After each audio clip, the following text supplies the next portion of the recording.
Tone-toneladang isda na bangkulis nahuli ng mamanging isda sa Sagyay, Camarines Sur. Habang sa baybayin ng Placer, Masbate, banye-banyerang tamba naman ang napadpad. Si Jessica Kalinog ng GMA Regional TV Balitang Bicolandia para sa detalye. Tone-toneladang isdang bangkulis ang nahuli ng mga mangingisda sa Sangay, Camarines Sur sa nakalipas na halos isang linggo. Ayon sa ilang mangingisda sa lugar, nagsimula silang makahuli ng 82 piraso ng bangkulis. Hanggang sa napansinan ng mga ito na mas dumami pa ang kanilang nahuhuli na sa kalaunan ay naging tone-tonelada na. Umaabot sa 11 hanggang 13 kilos ang bigat ng bawat bangkulis o tuna na nahuli ng mga mangingisda sa Lagunoy Gulf. Ang mga bangkulis ay nahuhuli lang sa paraan ng pagbingwit, kaya naman swerte at biyayang maituturing ng mga mangingisda na makahuli ng tone-toneladang isda.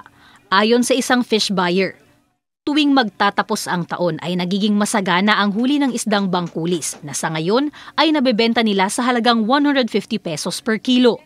Nakadaghan, ala! Banye-banyerang tamban o sardinas naman ang napadpad sa baybayin ng Placer, Masbate. Ayon sa ilang residente, ito raw ang unang pagkakataon na may napadpad na sandamakmak na isda sa baybayin ng bayan. Kaya naman, kanya-kanyang kuha ng isda ang mga residente. Tinatayang nasa 2,500 kilos ang nakuhang tamban o sardinas sa baybayin ng Placer. Ayon sa Bureau of Fisheries and Aquatic Resources Bicol, sardine beaching ang nasabing insidente. Normally, ang mga sardines, they migrate in large numbers.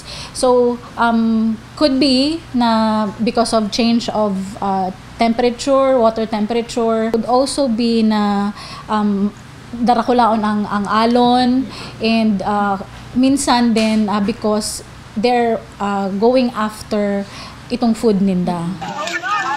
Mula sa GMA Regional TV Balitang Bicolandia, Jessica Kalinog, nagbabalita para sa GMA Integrated News.